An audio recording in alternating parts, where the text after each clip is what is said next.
Saludos, ¿qué tal?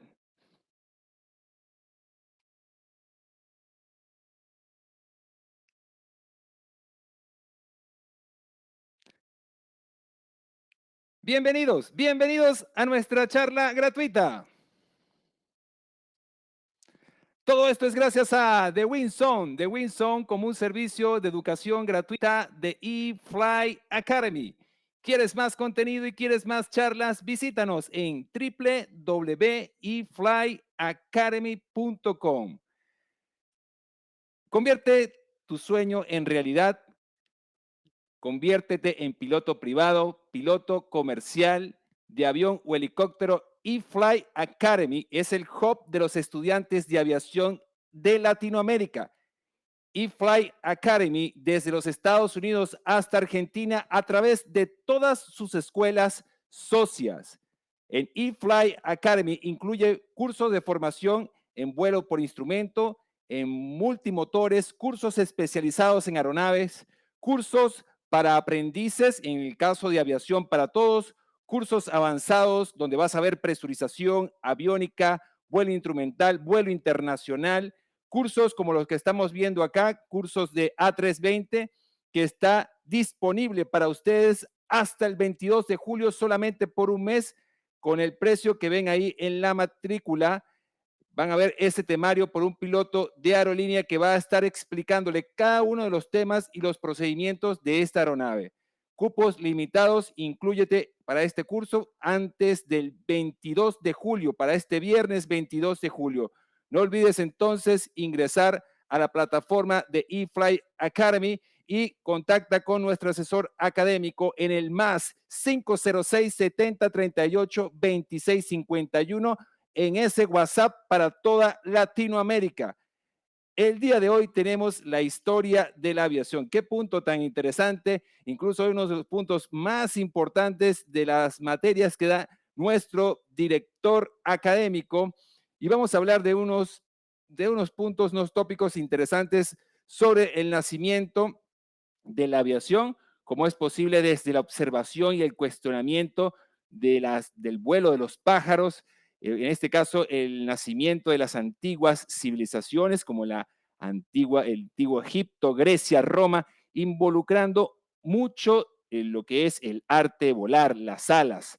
Durante miles de años han surgido relatos asociados al vuelo, naciendo mitos, leyendas, entre ellos los dioses, los cuales se le atribuían poderes especiales, facultades especiales para poder volar. Desde el comienzo de la historia registrada, el tema del vuelo se puede encontrar en el mito y la leyenda, así como el arte de volar, la literatura y la religión totalmente han incluido el vuelo. Vean que en las iglesias aparecen los ángeles, los caballos, los dragones. También vemos las alfombras famosas voladoras y así vemos el folclore del mundo está repleto de dioses altísimos, héroes voladores que lo diferencian de los humanos, como lo llamaron la carrera infinita del aire.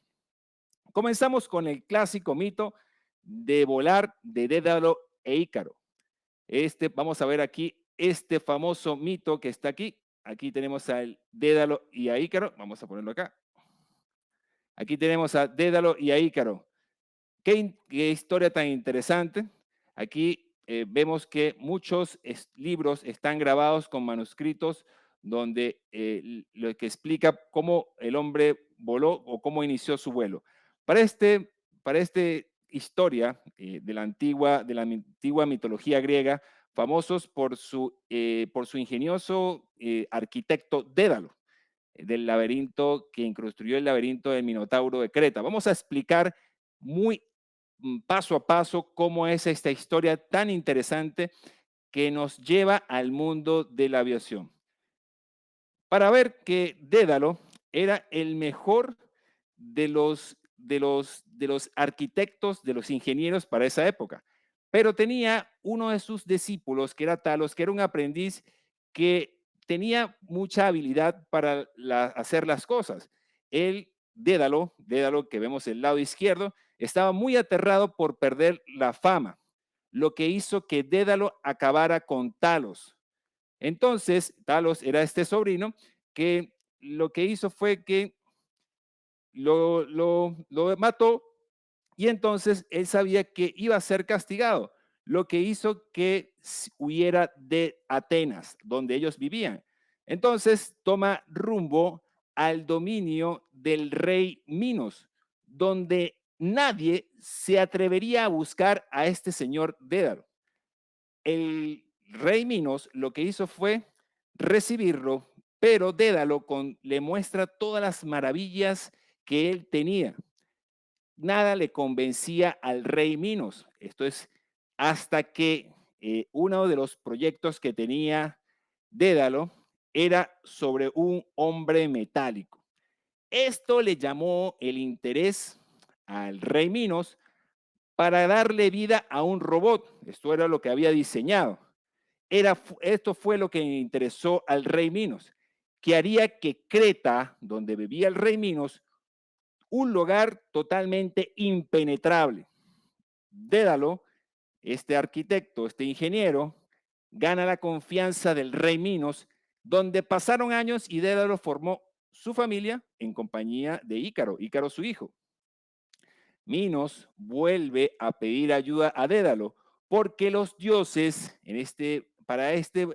para justo esa situación, Poseidón, dios del mar, castiga a Minos enviándole un hijo con una forma de cabeza de toro y cuerpo de hombre. Vamos a verlo aquí. Vamos a ver aquí a este caso aquí tenemos el Minotauro. Aquí está. Quien en este momento, cuando es castigado el rey Minos, él le pide el favor a Dédalo.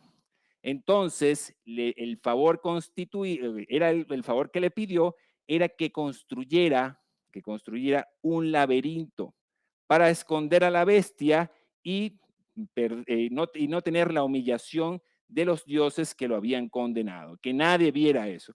A los pocos meses, Dédalo construye esta obra maestra. Vean aquí, aquí está la obra maestra que construye Dédalo, ese laberinto. ¿Ok? Ya Dédalo se veía superpoderoso y Minos, el rey Minos, ataca a Atenas. Sus enemigos fueron rendidos, quienes tenían la tarea entonces de estos rendidos de alimentar a lo que sería el Minotauro en Creta. Teseo, uno de los habitantes de Atenas, se ofrece para ser el primero en morir y derrotar al Minotauro, es este que está aquí. Pero entonces Dédalo, para ese momento, sabe que no podía defraudar por segunda vez a Atenas. Entonces Teseo mata al Minotauro con la ayuda de Dédalo y utilizó un pabilo desde el inicio del laberinto hasta el final para encontrar la salida. Ahora, Dédalo sí fue condenado por el rey Minos por haber ayudado a Teseo. Entonces es encerrado en el mismo laberinto que construyó Dédalo. Lo brillante de Dédalo es que no se quedó con esta, sino que construyó unas alas de plumas, ¿sí?, para podérselas poner a su hijo y poder ambos volar y salir del laberinto. Pero algo importante fue lo que dijo en este momento Dédalo a su hijo, a Ícaro, que era una advertencia súper interesante y es la advertencia para la seguridad. Que no se acercara mucho al sol porque sus alas se quemarían y tampoco volara tan cerca del mar. Pero la temeridad, la imprudencia de un adolescente no hizo caso, lo que hizo que Ícaro nunca escuchó a Dédalo y sus alas acabaron en llamas. Aquí está la historia entonces de Dédalo e Ícaro, muy interesante, sobre todo el consejo donde él le pide que se mantuviera en un vuelo totalmente con mucha prudencia, ni muy arriba ni muy abajo. Bien, con esto entonces terminamos con la historia de Dédalo e Ícaro, que es parte de la mitología griega. Otro de los temas importantes que vamos a ver es este monje que está aquí. Ese es Elmer de Malmesbury. En el año 1010, la Iglesia Católica con la ciencia. En el año 1010, este monje preparó todo para probar su idea con lo que quería hacer es que hizo con unas alas, ¿ok? Y a los años estuvo tratando la idea, ¿ok? Y él lo que quería era que de la torre más alta se iba a lanzar. Este monje planeó todo esto desde muchos años, ¿ok?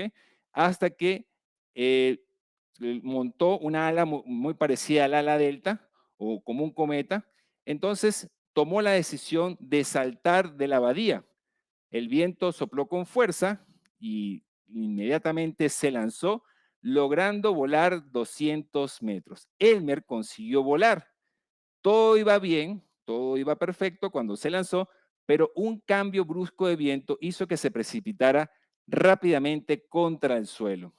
Elmer era una persona con estudios de astronomía, conocimiento y fue el primer hombre en intentar volar y lo consiguió. Cuando cayó, se rompió sus piernas, quedando con problemas para caminar. Este primer vuelo no desanimó a este monje, que enseguida comenzó a planear un segundo intento para analizar este segundo intento. Entonces, él creyó que si con una cola podía tener más estabilidad y controlar mayor el aterrizaje. Sin embargo, este segundo vuelo ya no se produjo gracias a que fue uno de sus jefes le prohibió que saliera. Entonces, estas acciones llevaron al nombre conocido como el monje volador. Esto pertenece al suroeste de Inglaterra, de la localidad británica. Es todo un héroe considerado como el monje volador. Luego de esto vemos a este interesante personaje que es nuestro Leonardo da Vinci. Leonardo da Vinci del siglo XV, sin duda alguna, su legado más universal en este campo de la pintura, de los magnos cuadros, el más famoso, el de la Mona Lisa, expuesta en el Museo del Louvre, convertida en un auténtico ícono popular. Diseña la máquina voladora. Vean ese diseño que lo llamó el ornitóptero. Para poder diseñarla, pasó incontables horas observando el vuelo de los pájaros y de los insectos. Diseño con enormes alas en un hombre que moviera con la fuerza de sus músculos, pero todo quedó en un diseño, solo quedó en el papel. Vean ahí entonces lo que Leonardo da Vinci le entrega a la humanidad. Luego de esto podemos ver parte de los hermanos Joseph y Jacques el Monglodier de París. Aquí tenemos estos famosos hermanos que en 1783 llevaron a cabo la primera exhibición pública donde pusieron a volar su globo aerostático. Joseph y Jacques eran hijos de un fabricante de papel. Estos hermanos, mientras jugaban un día con bolsas, se dieron cuenta que esas bolsas, si se le colocaba calor, inmediatamente se alzaban. Y teníamos entonces el diseño del primer globo aerostático, consiguiendo más altitud mientras más llama tenía. Entonces ahí llevaron su primera demostración y vieron entonces que ya en 1783 llevan a cabo la primera demostración pública. Quisieron subir una bolsa esférica de lino forrada de papel 11 metros de diámetros. ¿Bien? Y ahí tenían normalmente llevaban un peso de 226 kilómetros lleno de aire caliente. Y ahí vimos entonces cómo demuestran para este evento que sí podían utilizar estos globos aerostáticos. Aquí tenemos también otro de los soñadores. Aquí también tenemos a George Cayley, un inglés que para ese momento él propuso, es un ingeniero que propuso la teoría de la aerodinámica, construyendo ese planeador. En este caso, John Cayley había hecho uno de los descubrimientos más interesantes de la historia de la aviación. Era entender cómo el aire fluye por el perfil aerodinámico, por esa curva por encima de esa ala fija, creada la sustentación y la fuerza que lo empuja hacia arriba. Es el precursor de las hélices, de las alas fijas, del motor de explosión. Ya en 1816 estudió la utilización del dirigible para viajes de largo alcance. Otro de los también importantes para la época, tenemos a Otto Lilienthal. Aquí tenemos entonces a Otto Lilienthal que hizo planear en 1891. Lo que hizo en este caso Otto Lilienthal demostró que el ala tenía mayor arqueamiento en la parte superior, también así como lo hizo el anterior, y él demuestra con su ingenio y fue sorprendido, en este caso, por una ráfaga de viento, lo que hizo que tuviera una gran caída. En este caso, a los 48 años muere al caer gravemente herido por una altura que tenía 17 metros de altura. Ahí vemos cómo muere Otto Lilienthal y ese sueño fue lo que despertó a estos hermanos que vemos acá, que son los hermanos Wright. Aquí tenemos los hermanos Orville y Wilbur, ¿ok? Que entendieron cómo mover, cómo controlar la dirección y la propulsión. En este caso, ellos hicieron 3 intentos, pero hay una controversia muy interesante, que es la controversia de los hermanos Wright con Alberto Santos Dumont. Existe una gran controversia en la realización del primer vuelo. ¿Quién hizo el primer vuelo? Generalmente vemos dos opiniones. Los que consideran que el autor de la hazaña son los hermanos Wright, y también tenemos los que consideran que Alberto Santos Dumont, este es el último que lo realizó en París, este último, este, Alberto Santos Dumont. Fue el primero de avión en la historia de la aviación que logra sin artificios externos y queda registrado en público. ¿Qué pasa con los hermanos Wright en este momento? Que los hermanos Wright hicieron estos intentos de manera sin público. ¿Okay? Los hermanos Wright no realizaron vuelos en público, ya que pretendieron realizar solo vuelos con la presencia de pocos testigos, intentando demostraciones para las fuerzas de los Estados Unidos sin resultados satisfactorios, porque querían que no se llevaran las informaciones por parte de otros aviadores. Entonces, para este caso, irónicamente, Santos Dumont sí ponía sus invenciones al dominio público. Entonces, ¿quién hizo el primer vuelo? Si usted le pregunta a los brasileros, en 1906, el 14 bis, que fue el avión creado por el brasilero Santos Dumont, fue el que por primera vez voló. Si le pregunta a los norteamericanos, en 1903 fue los hermanos Wright con el primer motor prolongado, verificado en el primer intento, luego después el segundo intento y el tercero de todos fue el mejor, porque ese último llegó a 260 metros en 60 segundos. Tenía un motor de 12 caballos de fuerza, 4 cilindros, refrigerado por agua, y movía un par de hélices mediante una transmisión de una cadena de esas que utilizaban las bicicletas. Entonces, aquí tenemos la primera controversia de quién fue realmente, quién cambió el mundo en este momento. Para luego, tenemos lo que sería el correo aéreo. Para este momento tenemos al primer correo aéreo del mundo, y aquí tenemos a este piloto que se llama Henry Peckett. Henry Peckett oficialmente es el primer piloto en el correo oficial, ¿okay? Que tuvo lugar en la India en 1911. Realizó su primer vuelo volado en avión, y lo que hizo fue que tuvo lugar en la India. Lo que hace es lo, llevó cerca de 6,000 tarjetas, 6,000 tarjetas, cartas en su biplano Hummer. Aquí vemos que él, aunque otros dicen que no fue el que lo hizo, el que tuvo el primer correo postal, otros dicen que la primera entrega del correo postal se hizo en Norteamérica. Se realizó el 17 de agosto de 1859 por John Wise, quien llevó en su globo llamado Júpiter 123 cartas y 23 circulares desde Lafayette a Cransfordville, en Indiana, estando separada por 30 millas náuticas. Por lo escaso de lo transportado, no se había tenido muy en cuenta, pero aquí tenemos entonces que hace 11 años se había hecho un transporte de carga de correo. Para ese entonces ya vemos que nos llega la época de la Primera Guerra Mundial, entre 1914 y 1918, cuando estalla la guerra. Todas las potencias utilizaron sus aviones para el reconocimiento.